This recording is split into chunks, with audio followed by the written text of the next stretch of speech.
Okay, the sounds of Jason Nepson and you. Our time stands at 8:30. I'll switch over to Studio B and say good morning to Brother Michael Jenkins. Good morning to you. Good morning. Good morning, Tater. Good morning to everyone out there. Welcome to PD Sportswrap this beautiful Saturday morning. And I'm sure all you folks were busy last night watching the Lady Gamecocks play. But I want to tell you a little bit about my weekend last weekend when I went fishing. I really can't call what I do fishing. I can say I'm going, but I'm definitely not going fishing because nothing ever happens. My wife, who's a real good fisher person, she was able to reel some things in. Hey, actually, we ate them last night, too. Good fish down in Santee. But what I wanted to tell you was that how wonderful and relaxing it was to be down there last weekend. My cousin has a place on the lake. Tells me that right up the road here, or right a couple of houses over, legendary coach Willie Jeffries stays. So I didn't go over to talk to the coach, even though I'd like to. So I'll see if my cousin can arrange that. But the weekend was great. Great spending time with the wife. Great being in the great outdoors. But I want to talk to you first this morning about the South Carolina basketball all-state teams. And it's not exactly arranged in the format that would be best for a guy who has limited sight and no. But the South Carolina Basketball Coaches Association announced, and this was back on February 20th, the 2024-25 All-State teams. And for 5A, and this is, okay, Corey Corbett of Ridgeview is the player of the year in Class 5A. And I did see I did see him, and he was an outstanding player. Some others on the team are Deontez Walker of JL Man, Caden Coleman of Greenville. Good morning, Randy Page. Good morning, Tanya McGill. Hope you guys are all well out there today. Colt Fowler of Burns, Sebi Boyagueno of Riverside, Mike Jones of Indian Logan Parker. Where did Logan Parker go? Logan Parker of Fort Mill, Yasser Cromer of River Bluff, Brian Taylor of Dutch Fork, T.J. Lewis of Blythewood, I seen him too, Trevon Johnson of Conway, I did not see him, Bryson Sams of Socastee, Jaquel Brown of Goose Creek, Damian Kinlaw of Berkeley, Clayton Everett Jr. of Ashley Ridge, Gavin Ward of James Island. I'm reading the 5As now, folks, just in case you just joined me. Justice Bell of Dutch Fork, B.J. Brown of Sumter, Shane Potts of Goose Creek, Melvin Teal Jr. of Somerville, Nasir Berry of Fort Mill, Jaden Johnson of Dorman, Roman Cooley of Greenville, Yale Davis of Ridgeview. And now we move into the 4A boys. I guess with the 5A Division 1 and 2, they lumped them all together for these purposes. I figure if you got them separated the rest of the time, you should keep them separated. Say 5A Division 2 All-State team. But bigger minds than mine are in charge of this thing, so I digress. Player of the Year, and this is big for local, Josh Leonard, Wilson Tigers. I think Josh is a sophomore this year. And Josh is one of the players who is being recognized nationally as one of the nation's best. So congratulations to the Wilson Tiger family and superstar Josh Leonard. Jordan Watford of Lancaster, Abijah Franklin of Wren, Amari Anderson of Greer, De'Aaron Dunbar of North Augusta, Harrison Skinner of Bluffton, Kamaje Jenkins. Oh boy, my cousin's up in there. You can't keep the Jenkins out. You put something up, Jenkins will be in it. And here he is, Kamaje. West Side. Mikey Williams. You can't keep the Mikeys out either. Greer High School. Shannon Davis, Crestwood. Tristan Thompson, another from Wilson. Levi Ball of Gray Collegiate Academy. Narias Jones of Lawrence. Trevin Raymond of South Point. L.J. Britt of Gray Collegiate. Darius Franklin of Lakewood. Rydarius Hill of South Point. To 2025 3A. Player of the Year, Brian Sumter of Keenan. Jaleel McGee of Powdersville. Amos Jones of Georgetown. Breland Dennis of Belton Honeypath. Eric Gray of Union County. Gabriel Riesco of Oceanside Collegiate. Bryson Drummond of Mountain View Prep. Kobe Sims, Fox Creek. Jonathan Perry, Christchurch. Khalid Sherman, Loris. Marco Simpson, North Charleston. Big John. John, is the weather still cold up there in Minnesota? A local guy, John Nichols, living in Minnesota now, was talking about snow and stuff the other day while we were having 80-degree weather. Josiah Davis of Crescent, Quan Burton of Powdersville, Justin Vining of Fox Creek, Zamarius Robertson of Dillon. Congratulations to our neighbors to the north. Zamarius Robertson of Dillon. Jordan McGee of Orangeburg Wilkinson. Now, 2A, co-player of the year, Bryson Patterson of Andrew Jackson and Eli Brown of Chesney. Then you have Jamaj Gilliam of Batesburg Leesville, Shawan Richardson of Clinton, Amarian Wilson, Bridges Prep, Hudson Hatch, Philip Simmons, Jamie Brooks, Atlantic Collegiate, Bennett Edwards Landrum, CJ Springs of Saluda, Devin Swindler of Clinton, Antoine Young, York Prep, Darius Brooks of Hampton County, Blake Darby of Philip Simmons, Dakari Worley, Mullins. I'll say it again. Dakari Worley, Mullins. Great player, too. Jay Sean Sanders of High Point, Caden Edmond of Central. Now we're going to briefly, let's see if we have anybody on here. 2025 Single A Boys. Player of the Year, Gavin Hood, Great Falls. Co-Player of the Year, Bryson Robinson, Bethune-Bowman. You have Stetson Stack of North, Aiden Walls of, Horse Creek Academy? Horse Creek Academy. I tell you, every time I read some lists like this, I always find some people that I never heard of before. I certainly never heard of Horse Creek. Anyway, Jaden Baylor of Abbeville, Darius Houston of McCormick, Jakari Holman of MacB, Kennard Hayward, Carvers Bay, Tylen Jenkins. I told you, you can't keep them Jenkins out. There's another one popping up here. Hannah Pamplico, Joshua Goodman of Denmark Olar, Terrence Hinton, Denmark Olar, Camden Ramsey, Cross, Terrence McFadden, Bethune-Bowman, Jaden Williams, Allendale Fairfax, Jaden Crawford, Green Sea Floyd, Tyreek Wright of MacB. Okay.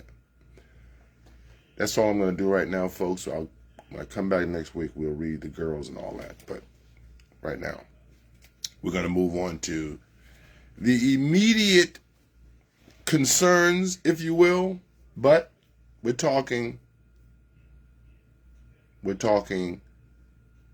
the Final Four, girls are for women and for men. But right now we're going to talk about the Final Four women and how the South Carolina Gamecocks are in the national championship game for the third year in a row. So this is big. Dawn Staley has really done a great job with South Carolina basketball, basically taking them off the scrap heap and making them into a national power. That's really what happened here. Last night, Gamecocks played Texas, and it wasn't very tough for them to get through that one. They beat up Texas pretty good. It was kind of tight early, but Texas couldn't handle those girls. And then in the second game of the night, you have the University of Connecticut Lady Huskies. And they played against UCLA, and that was basically a cakewalk for UConn. And right now, UConn and South Carolina are all set for a national title game tomorrow. I think they say it starts at 3. I know everybody in South Carolina will be watching. Now, I've not watched a lot of Gamecock ladies basketball this year. I like to think of myself as I root for them, but I don't necessarily follow them necessarily. I hadn't really seen them play a whole game. In fact, I still haven't seen them play a whole game. Last night was about as much as I've seen them play. And, they got the full Wally girl and a whole host of other talented players. But last night I made a post in one of the sports groups about Joyce Edwards. And, of course, Joyce Edwards is the prodigy from Camden High School. And we all got to see her play the last couple of years, last year and the year before in the state championship game as Camden became, back-to-back titleists. But Joyce, if you ever seen this girl play and you know basketball, you're going to immediately be struck by her. Okay. She is an all-around player, big girl too, maybe 6'3" or so. But she brings the whole package to the game. Now, she's a freshman this year, and she doesn't start. Actually, neither does the full Wally girl. Neither of them start. They come off the bench. They're the two leading scorers on the team, and they don't even start. But last night, Joyce really established herself. Now, I said in this group, I was saying, look, pound for pound, it could be said that Joyce Edwards is the best overall player on the Gamecocks team. Well, some guys started questioning my eyesight, first of all, and that didn't make me happy. But this was before she really took over the game and really started doing some things that nobody else was doing. And she got better as the game went on. She had an outstanding game last night, led in most statistical categories, and was just a piece of work out there. So he was suggesting, this person, that full Wally is the best player. And she's a great player. But I wasn't saying that Joyce was the best player. I was saying it could be said that she is. And they're going to mess around. South Carolina wins this national championship, and this girl going to walk away with the MOP trophy. Okay? Watch that part. But full Wally comes off the bench. I mean, I'm not criticizing what Dawn does. I'm not a coach, so she's the expert. She's got the national championship. She's got the pro experience. She's got the great college career that she had. So she knows basketball better than me. I can go out on a limb and say that.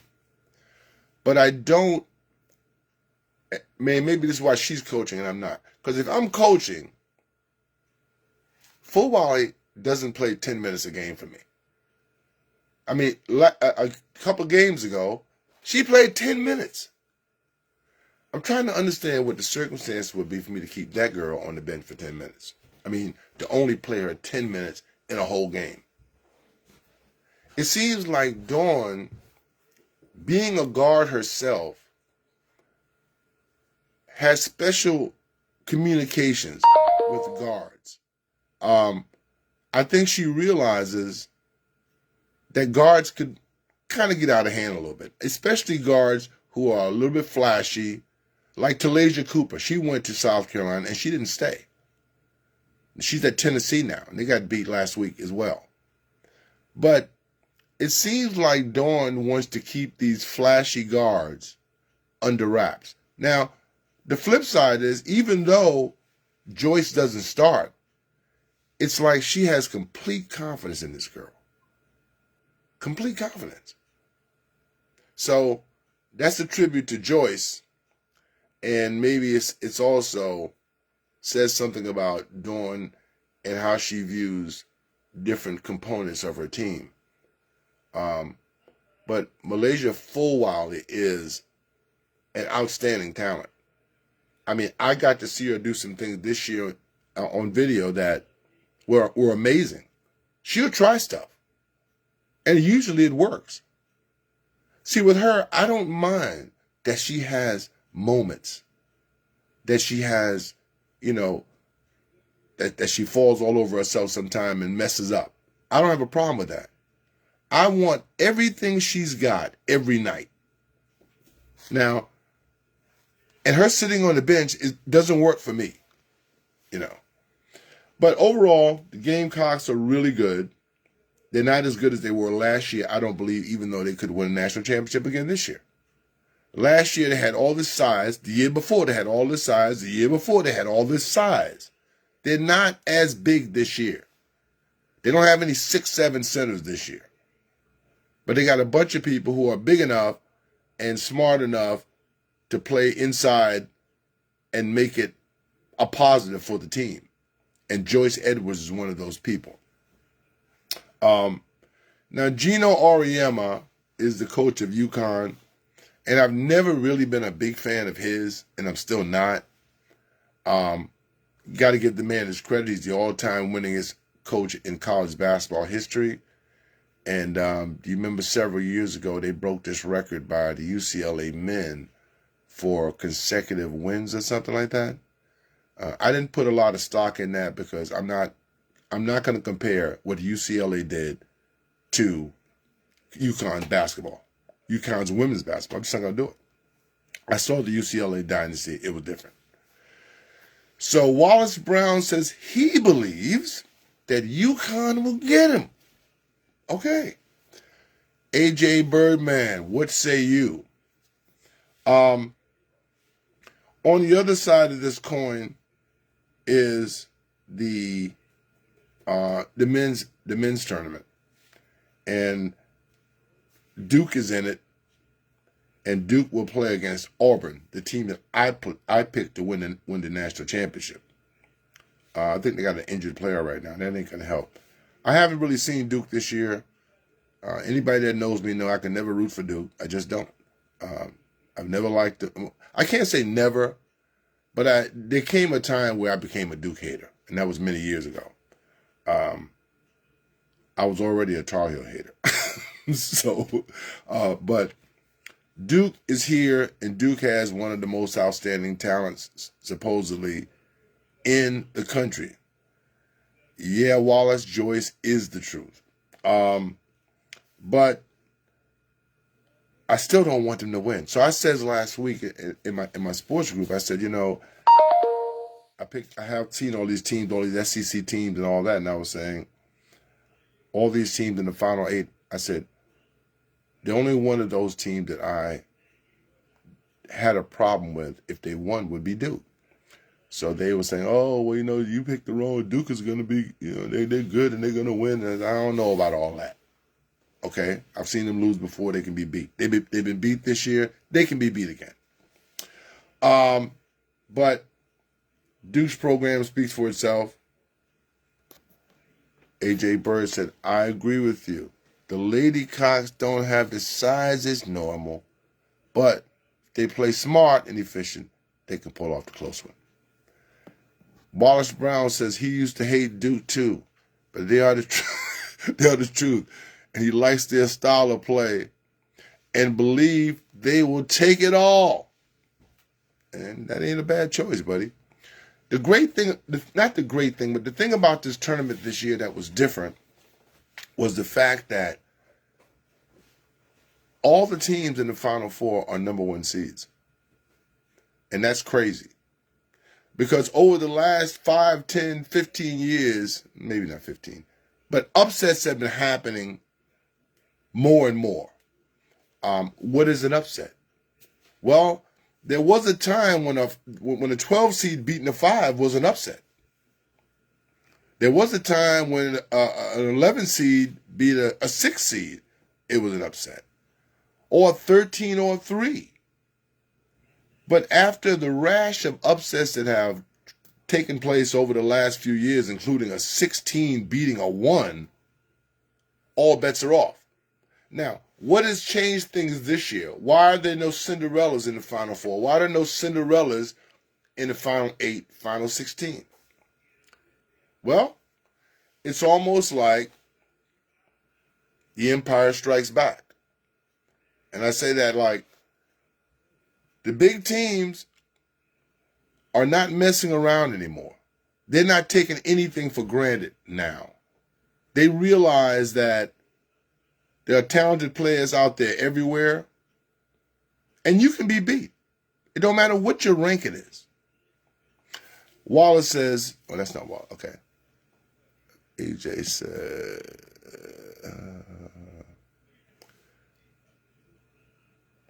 let's see. But yeah, it doesn't matter what your rankings are anymore. The big time schools have, gotten much more focused, I guess you would say. And right now, they've risen to the top again. I just don't know if this is going to hold. Now let's think about college sports as a whole right now and what's driving it. A part of what's driving it is money. Okay. And I don't have a problem with that part. This whole NIL thing, even though I don't totally understand it, but all I know is that I personally have been screaming for years for these kids to get some of this money that's going around. I mean, there's a ton of money out there, billions, TV contracts and all that. And for all these years, the kids weren't getting paid. I wasn't saying that you need to give them $1 million, even though some of them are probably getting close to that now. I just want them to have some money. I mean, students, they're student athletes. They're basically poor. Because, as a student, when you were in college, you were poor. You were living from, minute to minute to have money to do this and that. Your student aid came in and, you were able to do some things. So they don't have no money. And that's why I felt like when the school was making all this money, the kids should be taken care of. But you had some hardcore folks that would say, oh, well, they're getting an education. Yeah. Okay. In the meantime, they got to eat to get that education. So I don't have a problem with the kids getting money. What I do have a problem with is there's just too many 4 and 5-year guys still in college playing. I mean, or should I say, some of these guys are going to 3, 4, and 5 schools. There's something wrong with that picture to me. I mean, okay, I can understand one transfer. Push come to shove, 2 transfers. These cats is going to 3, 4, 5 schools, man. They're making a career out of it. You have people deciding, like the women, to not go to the WNBA because they can make more money in college. That's interesting. That's different. But as soon as teams lost, there was talk about where they're going next, about them going into the portal, I think they call it. Now, the portal basically is like free agency in pro sports. It's free agency. And the kids are really taking advantage of it. So maybe this has been a long time coming. The power structures had control of everything for 1,000,000 years. The empire strikes back now with the kids getting paid and having movement to, change schools and all that. They've been empowered.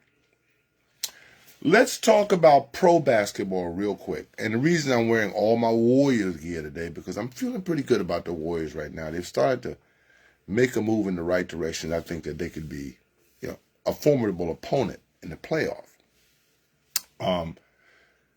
They got Jimmy Butler. People weren't sure what that was going to look like. And now they see that those guys have only lost like one game. They're like 20-something-2 ever since Jimmy Butler joined the Warriors. They had the Lakers the other night. And I'm not going to bash the Lakers, but I will say, I said it many times this year. The Lakers can't guard anybody enough to win no championship. Their guards are basically non-existent. They really don't have any guards when you think about it. You got Luka Doncic, who's 6'7", 6'8", a big guy who's real slow. And when you have a guy out there guards, at some point he's going to have to play against guards. And it was a disaster for them the other night. He cannot do that. He cannot guard point guards. He can't do it.